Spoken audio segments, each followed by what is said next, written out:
A tentação.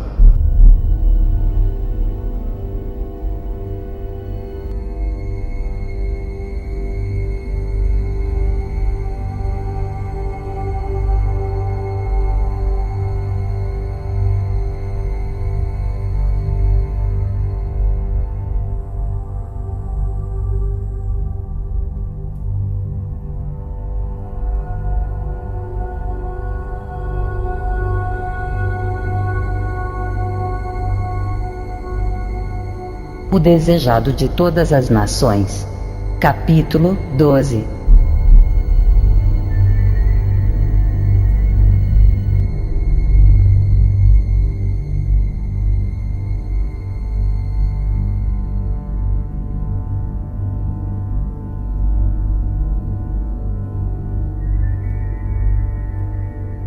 E Jesus, cheio do Espírito Santo, voltou do Jordão e foi levado pelo Espírito ao deserto.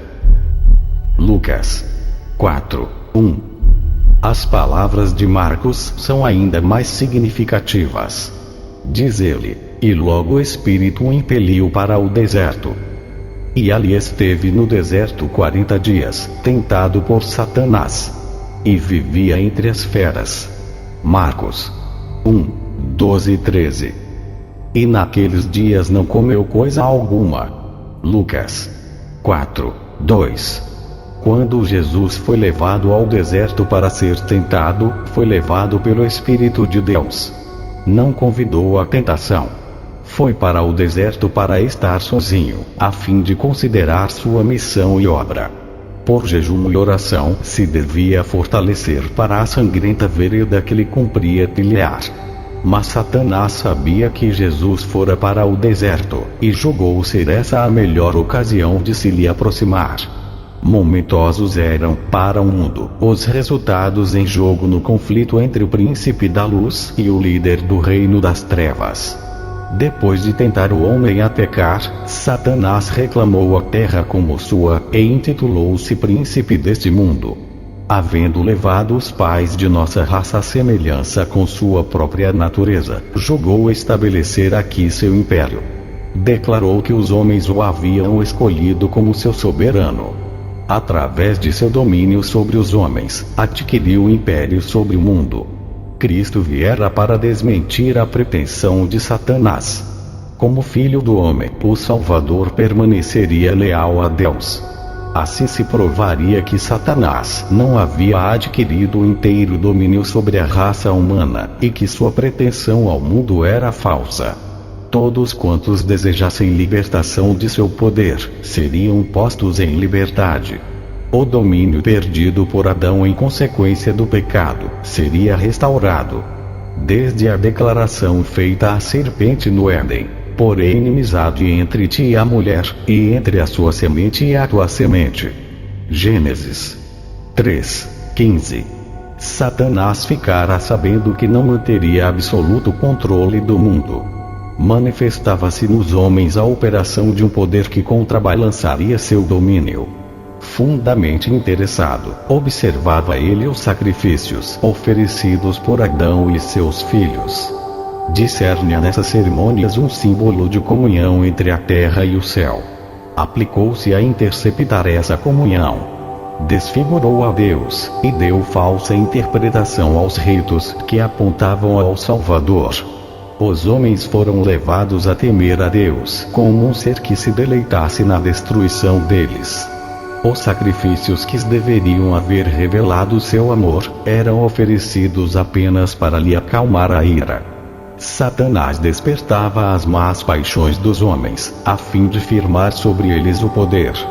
Quando foi dada a palavra escrita de Deus, Satanás estudou as profecias concernentes ao advento do Salvador. De geração a geração operou no intuito de cegar o povo para essas profecias, de modo a rejeitarem Cristo em sua vinda. Por ocasião do nascimento de Jesus, Satanás compreendeu que viera alguém, divinamente comissionado, para lhe disputar o domínio. Tremeu ante a mensagem dos anjos, que atestava a autoridade do recém-nascido rei. Satanás bem sabia a posição ocupada por Cristo no céu, como amado do Pai. Que o Filho de Deus viesse à terra como homem encheu de assombro e apreensão. Não podia penetrar o mistério desse grande sacrifício. Sua alma egoísta não compreendia tal amor pela iludida raça. A glória e a paz do céu, e a alegria da comunhão com Deus, não eram senão fracamente percebidas pelos homens, mas bem as conhecia Lúcifer, o querubim cobridor. Desde que perdera o céu, estava decidido a vingar-se, levando outros a partilhar de sua queda. Isso faria ele, induzindo-os a desvalorizar as coisas celestiais, e a pôr o coração nas terrestres. Não sem obstáculos, devia o comandante celestial conquistar a humanidade para seu reino. Desde criancinha, em Belém foi continuamente assaltado pelo maligno. A imagem de Deus era manifesta em Cristo, e, nos conselhos de Satanás, se decidiu que fosse vencido. Não viera ainda ao mundo algum ser humano que escapasse ao poder do enganador. Foram-lhe soltas no encalço as forças da confederação do mal, empenhando-se contra ele, no intuito de, se possível, vencê-lo. Quando do batismo de Cristo, Satanás achava-se entre os espectadores. Viu a glória do Pai cobrir o Filho. Ouviu a voz de Jeová testificando da divindade de Jesus. Desde o pecado de Adão, estivera a raça humana cortada da direta comunhão com Deus. A comunicação entre o céu e a terra fizera-se por meio de Cristo. Mas agora, que Jesus viera em semelhança da carne do pecado. Romanos 8:3. O próprio Pai falou. Dantes, comunicara-se com a humanidade por intermédio de Cristo. Fazia-o agora em Cristo. Satanás esperara que, devido ao aborrecimento de Deus pelo pecado, se daria a eterna separação entre o céu e a terra. Era, no entanto, agora manifesto que a ligação entre Deus e o homem fora restaurada. Satanás viu que, ou venceria, ou seria vencido. Os resultados do conflito envolviam demasiado para ser ele confiado aos anjos confederados. Ele próprio devia dirigir em pessoa o conflito. Todas as forças da apostásia se puseram a postos contra o Filho de Deus. Cristo se tornou o alvo de todas as armas do inferno. Muitos há que não consideram esse conflito entre Cristo e Satanás como tendo relação especial com sua própria vida. Pouco interesse tem para eles. Mas, essa luta repete-se nos domínios de cada coração. Ninguém abandona jamais as fileiras do mal para o serviço de Deus, sem enfrentar os assaltos de Satanás. As sedutoras sugestões a que Cristo resistiu, foram as mesmas que tão difícil achamos vencer. A pressão que exerciam sobre ele era tanto maior, quanto seu caráter era superior ao nosso. Com o terrível peso dos pecados do mundo sobre si, Cristo suportou a prova quanto ao apetite, o amor do mundo e da ostentação, que induz à presunção. Foram essas as tentações que derrotaram Adão e Eva, e tão prontamente nos vencem a nós. Satanás apontará o pecado de Adão como prova de que a lei de Deus era injusta, e não podia ser obedecida. Cristo devia redimir, em nossa humanidade, a falha de Adão. Quando este fora vencido pelo tentador, entretanto, não tinha sobre si nenhum dos efeitos do pecado. Encontrava-se na pujança da perfeita varonilidade, possuindo pleno vigor da mente e do corpo. Achava-se circundado das glórias do Éden, e em comunicação diária com seres celestiais. Não assim quanto a Jesus, quando penetrou no deserto para medir-se com Satanás. Por 4.000 anos estivera a raça a decrescer em forças físicas, vigor mental e moral, e Cristo tomou sobre si as fraquezas da humanidade degenerada. Unicamente assim podia salvar o homem das profundezas de sua degradação. Pretendem muitos que era impossível Cristo ser vencido pela tentação. Neste caso, não teria sido colocado na posição de Adão. Não poderia haver obtido a vitória que aquele deixara de ganhar. Se tivéssemos, em certo sentido, um mais probante conflito do que teve Cristo, então ele não estaria habilitado para nos socorrer. Mas nosso Salvador se revestiu da humanidade com todas as contingências da mesma. Tomou a natureza do homem com a possibilidade de ceder à tentação. Não temos que suportar coisa nenhuma que ele não tenha sofrido. Para Cristo, como para o Santo Par no Éden, foi o apetite o terreno da primeira grande tentação. Exatamente onde começara a ruína, deveria começar a obra de nossa redenção. Como, pela condescendência com o apetite, caíra Adão, assim, pela negação do mesmo, devia Cristo vencer. E tendo jejuado 40 dias e 40 noites, depois teve fome. E, chegando-se a ele o tentador, disse: Se tu és o Filho de Deus, manda que estas pedras se tornem pães. Ele, porém, respondendo, disse: Está escrito: nem só de pão viverá o homem, mas de toda a palavra que sai da boca de Deus. Mateus 4:2-4. Do tempo de Adão ao de Cristo, a condescendência própria havia aumentado o poder dos apetites e paixões, tendo eles domínio quase ilimitado. Os homens se haviam aviltado e ficado doentes, sendo-lhes, de si mesmos, impossível vencer. Cristo venceu em favor do homem, pela resistência à severíssima prova. Exercitou, por amor de nós, um autodomínio mais forte que a fome e a morte. E nessa vitória estavam envolvidos outros resultados que entram em todos os nossos conflitos com o poder das trevas. Quando Jesus chegou ao deserto, estava rodeado da glória do Pai. Absorto em comunhão com Deus, foi erguido acima da fraqueza humana. Mas a glória afastou-se, e ele foi deixado a lutar com a tentação. Ela o apertava a todo instante. Sua natureza humana recuava do conflito que o aguardava. Durante 40 dias, jejuou e orou. Fraco e emagrecido pela fome, macilento e extenuado pela angústia mental, o seu parecer estava tão desfigurado, mais do que o de outro qualquer, e a sua figura mais do que a dos outros filhos dos homens. Isaías 52:14. Era então a oportunidade de Satanás. Jogou o poder agora a vencer a Cristo.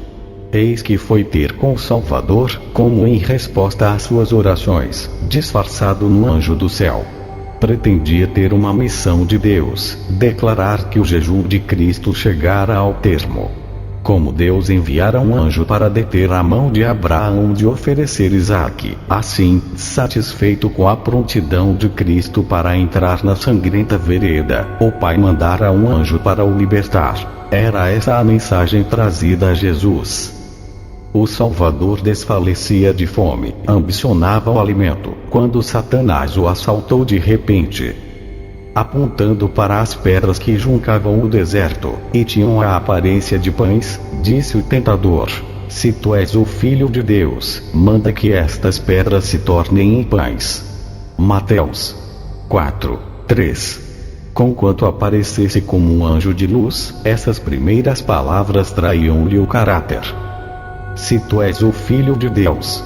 Aí está a insinuação de desconfiança. Desse Jesus ouvidos à sugestão de Satanás, e seria isso uma aceitação da dúvida.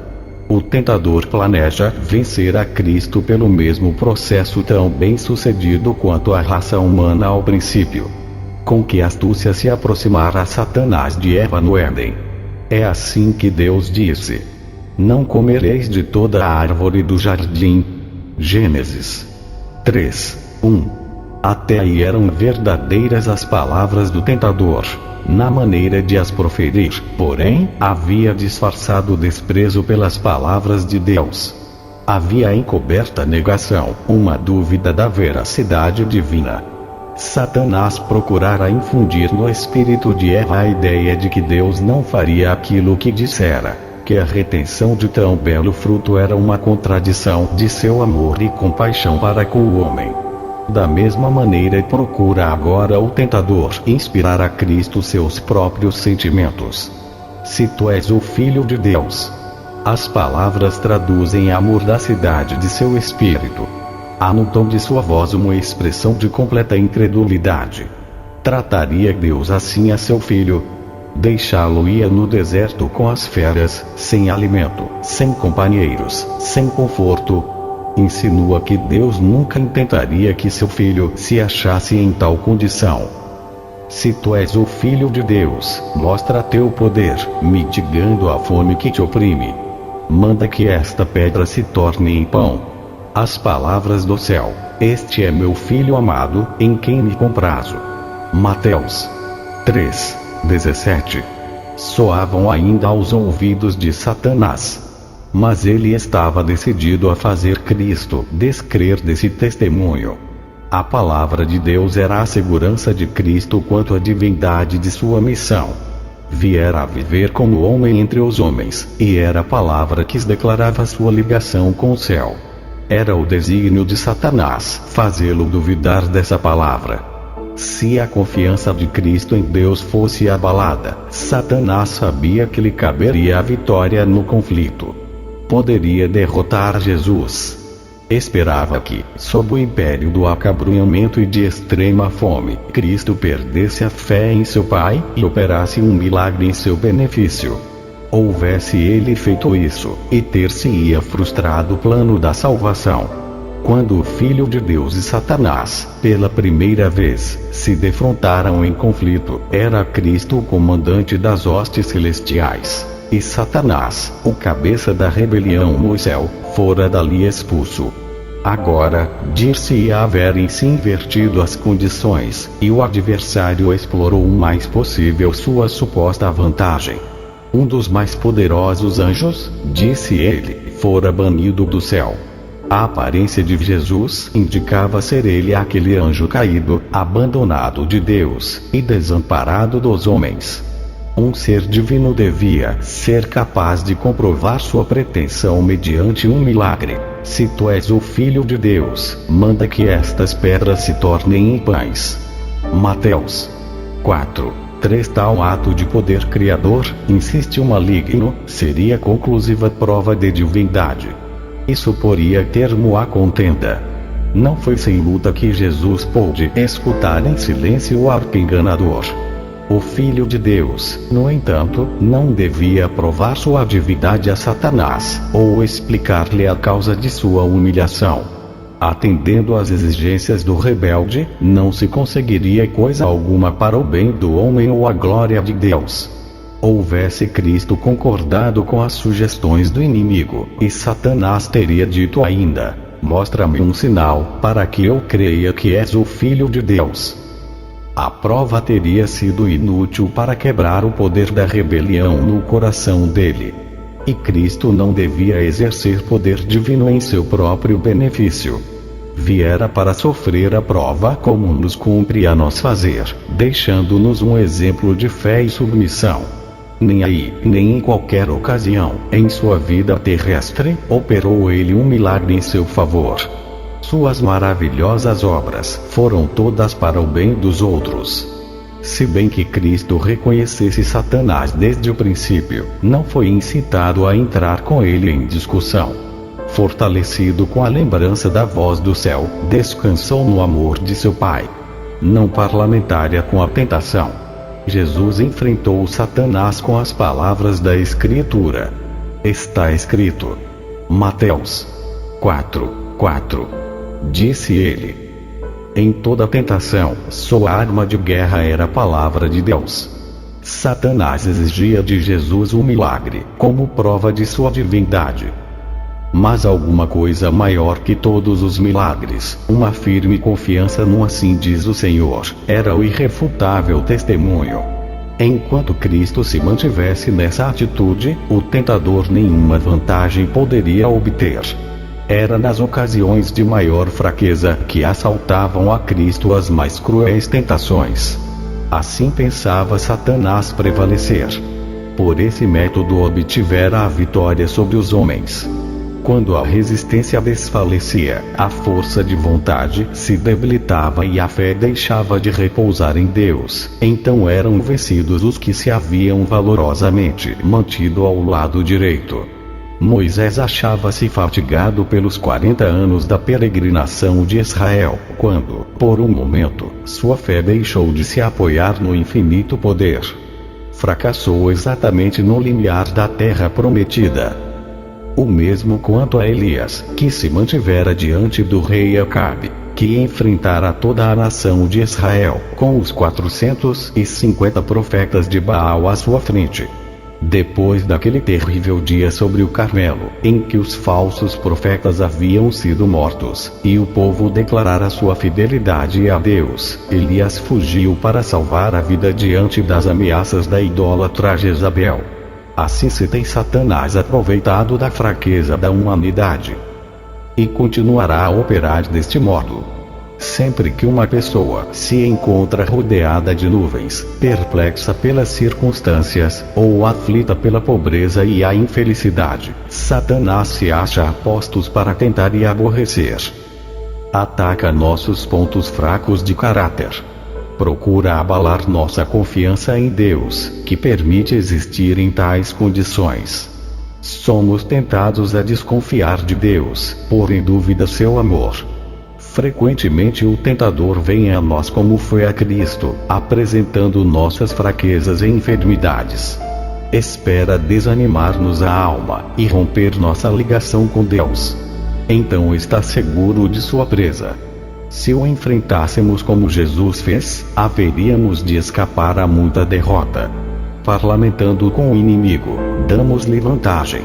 Quando Cristo disse ao tentador: nem só de pão viverá o homem, mas de toda a palavra que sai da boca de Deus, repetiu as palavras que, mais de 1400 anos atrás, ele dissera a Israel: o Senhor teu Deus te guiou no deserto estes 40 anos, e te humilhou, e te deixou ter fome, e te sustentou com o maná, que tu não conheceste, nem teus pais o conheceram, para te dar a entender que o homem não viverá só de pão, mas de tudo que sai da boca do Senhor viverá o homem.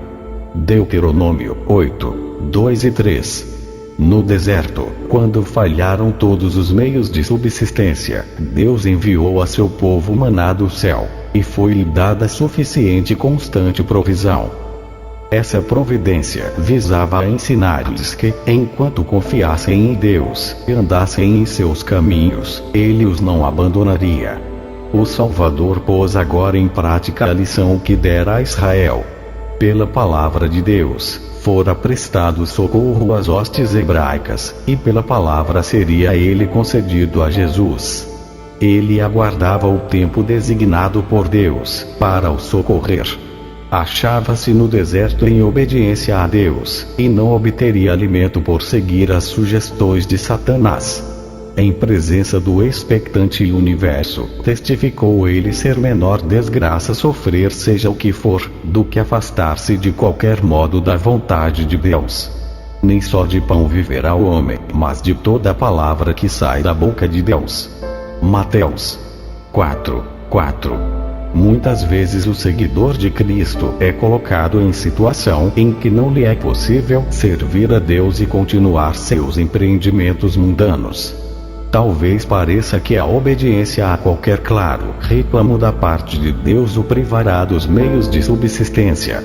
Satanás quer fazê-lo crer que deve sacrificar as convicções de sua consciência. Mas a única coisa no mundo em que podemos repousar é a palavra de Deus.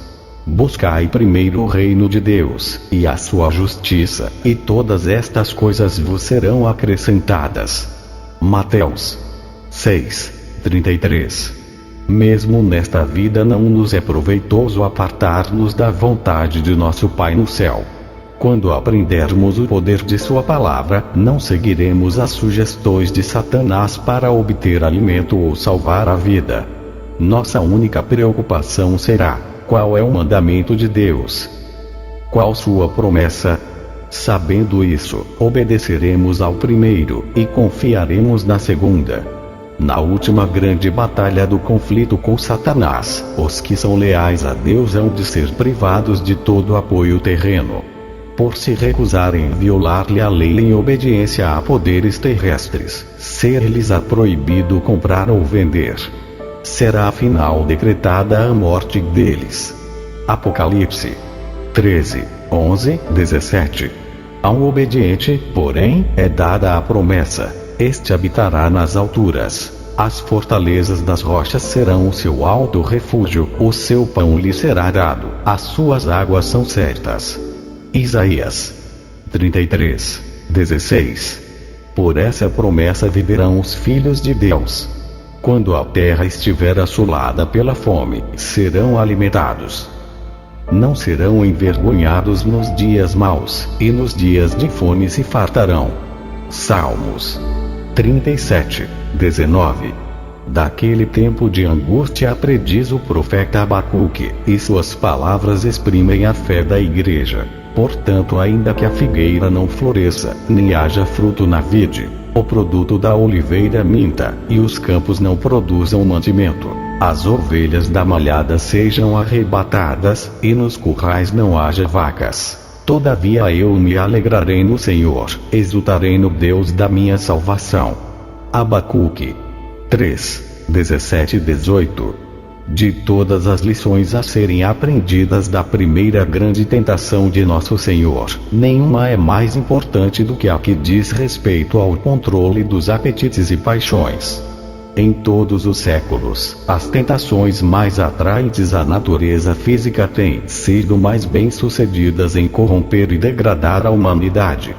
Satanás opera por meio da intemperança para destruir as faculdades mentais e morais concedidas por Deus ao homem como inapreciável domingo. Assim se torna impossível ao homem apreciar as coisas de valor eterno. Através de condescendências sensuais, busca ele apagar na alma todo traço de semelhança com Deus. As irrefreadas satisfações da inclinação natural e a consequente enfermidade e degradação que existiam ao tempo do primeiro advento de Cristo, dominarão de novo, com intensidade agravada, antes de sua segunda vinda. Cristo declara que as condições do mundo serão como nos dias anteriores ao dilúvio, e como em Sodoma e Gomorra. Todas as imaginações dos pensamentos do coração serão más continuamente. Vivemos mesmo ao limiar daquele terrível tempo, e a nós convém a lição do jejum do Salvador.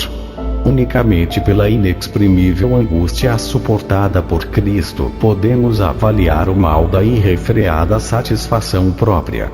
Seu exemplo nos declara que nossa única esperança de vida eterna é manter os apetites e paixões sob sujeição à vontade de Deus. Em nossa própria força, é-nos impossível escapar aos clamores de nossa natureza caída. Satanás traz-nos a tentações por esse lado.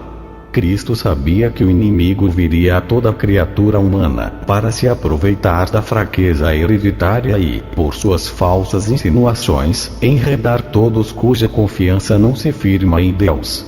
E, passando pelo terreno que devemos atravessar, Nosso Senhor nos preparou o caminho para a vitória. Não é de sua vontade que fiquemos desvantajosamente colocados no conflito com Satanás. Não quer que fiquemos intimidados nem desfalecidos pelos assaltos da serpente. Tende bom ânimo, diz ele, eu venci o mundo. João 16, 33. O que está lutando contra o poder do apetite olhe ao Salvador, no deserto da tentação. Veja-o em sua angústia na cruz, ao exclamar, tenho sede. João 19, 28. Ele resistiu a tudo quanto nos é possível suportar. Sua vitória é nossa.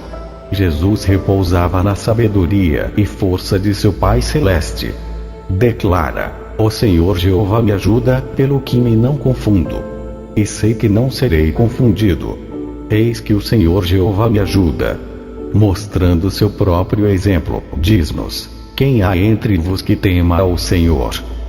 Quando andar em trevas e não tiver luz nenhuma, confie no nome do Senhor e firme-se sobre o seu Deus. Isaías 50, 7, 9 e 10. Veio o príncipe do mundo, disse Jesus, ele nada tem em mim. João 14, 30. Nada havia nele que correspondesse aos sofismas de Satanás. Ele não consentia com o pecado. Nem por um pensamento cedia à tentação. O mesmo se pôde dar conosco. A humanidade de Cristo estava unida à divindade. Estava habilitado para o conflito, mediante a presença interior do Espírito Santo. E veio para nos tornar participantes da natureza divina. Enquanto a ele estivermos ligados pela fé, o pecado não mais terá domínio sobre nós. Deus nos toma a mão da fé e a leva a apoderar-se firmemente da divindade de Cristo, a fim de atingirmos a perfeição de caráter.